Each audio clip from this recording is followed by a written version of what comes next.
fa taorin'ny lalao ho an'ny eto Madagasikara dia atao anaty hafaliana tanteraka no nandraisan'ny malagasy teto an-tanindrazana iny fandresena azon'ny Barea nanoloana ny Burundi na izany aza dia samy manana ny fahitany ny fomba fisehon'ny lalao ireo mpijery baolina malagasy. Ny arina aloha dia toy ohatran'io foana le vokatra satria efa sura fa zakandreny zala am'izay le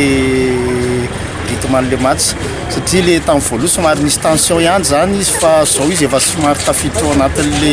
match tanteraka mihitsy ry zala za mihitsy fa mety mbola tsy hoe mety mbola fa tena mety ho resiny zala mihitsy izy ihany. Inona mety hoe fanamboarana tokony atao? Ny fanamboarana aloha zany betsaka ny tiana mahazo an'le resaka attaquant fa io moa système ny entraîneur ihany le izy hoe izy malala ny fahitany andro isan'andro fa raha an'izay tsika mpijery aty ivelany manana heritreritra hoe tokony hovaina kely ihany ny attaquant na dia hoe capitaine d'équipe ary fa nefa fa lasa betsaka loatra le but tokony ho fatisika nefa raha ty nefa ny attaquant zany tokony manana occasion firy tokony mba misy ray na roa farafaratsy mba maty. Voalohany teny ngamba aloha dia ny firahabana ny Barea satria zava-dehibe ny nataon'ny ekipa hoe mitondra ny voninahim-pirenena ao anatin'izay le hoe deux match sans défaite. Mahafinaritra ny endry dalao na io ary ny lesoka kely majinijinika zay hoe atao hoe amin'ny première participation koa tsy maintsy misy kely zay fanantenana ngamba ny be lehibe hoe azo tazonina ny Nigeria satria ireo ekipa roa efa niona tamintsika dia navita ny tazona azy fa atao hoe erreur kely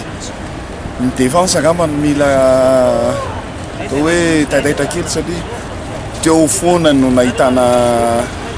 valina kely zay indraindray.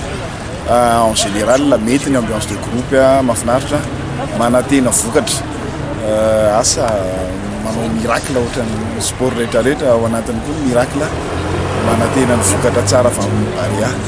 Ny vokatra tokony azotsika amin'lahy dia mila mandresy Nigeria atsika mba azahoana point kokoa zany mba tonga atsika any amin'ny CAN tonga atsika andray niny zany fa ampavalon-dalina moko zao dia tokony ahatongavantsika any amin'izay dia mila mandresy Nigeria atsika fa raha ny Barea amin'izao aloha dia efa misy fahatsarany tena misy fahatsarany misy fivana be izy nanao tamin'ny Guinée dia iny tamin'ny Mali dia tena tsara dia tena tsara mihitsy tsisy nanam-po hoe ino ny vokatra fa raha ny zavatra tokony teo ry fijerena 4-0 fa tsika amin'ny raty occasion nefa zay tsy matao makify fa efa ino tsara mivokatra tsara mivokatra fa dia mahafinaritra. Saotra lehibe ny vahoaka malagasy ny ompony araka tamin'ny Barea ary hita mihitsy hoe tena niady mafy le ankizitsika nahazahoana ny victoire iny dia saorana azy ihany konko saorana tamin'ny fitondram-panjakana ihany konko satria tena nanao ny antso zavatra amin'ny fanohanana an'ireo ankizy ireo na resaka motivation mba nahafahana hoe tena hoe niady hatramin'ny farany dia ny mba fanantenako zany na ny maty sarapitso ary dia mandresy Nigeria satria tsisy tsony ny petite équipe aty Afrique na eran'izao tontolo zao fa mitovy daholo rehefa hita ianao hoe miomana ianao vonona ianao amin'ny rehetrarehetra dia afaka manohatra ny adversaire plan. Petite équipe sy grande équipe ozy maître technicien ianao inona mety hoe mbola lesika ho an'ny Barea? Ny lesika azo zany ny fahitako azy misy fotoana kely tsika somary latsaka kely eo amin'ny fizika rehefa eo amin'ny 75e minute tsaka hoe haitsika ve no migerer an'le effort atao eo ambony terrain lasa mirotoroto be tsika dia tsy afaka mba misy fotoana hoe mitemporiser kely le jeu satria ny adversaire fantatra hoe africain le adversaire izy force physique zany no tena force ny adversaire. Araka ny maha-technicien ana moa zany dia tsotra be ny vateniko hoe efa tsara ny deux premier match atsika teo iny na dia misy arany hoe tsy efficace zany tsika devant le but. Io zany tokony any amin'ny ligne d'attaque tokony jerena ny remplacement ohatra ny hoe io mampiditra offensif provocateur ohatra tsika zany dia manana possibilité tsika voana voalohany ao amin'ny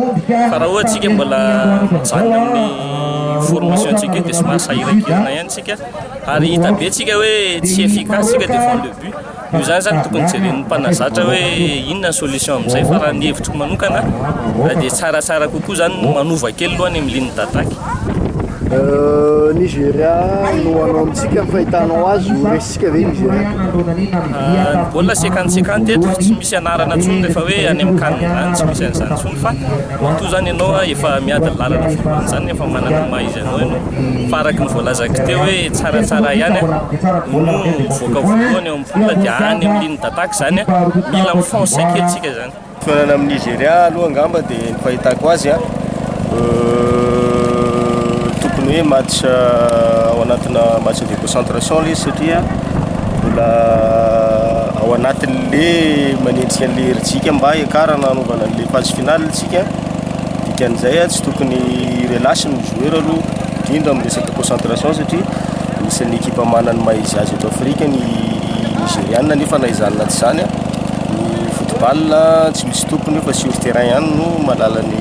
résultat final fa l'esprit de combativité aloha zany ny joueur sy ny entraîneur sy staff rehetrarehetra mahafinaritra zay ny tena tombony lehibe ho antsika dia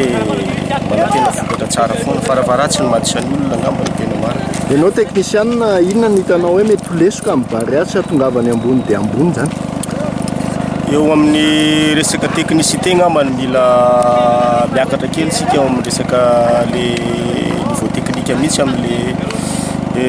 zay ny hitako somary olana satria manarinary baolina matetika tsika misy be dia be ny déchet technique zany zay ngamba ny azoko ilazana azy dia mila amboarina kely zay zavatra zay hitako.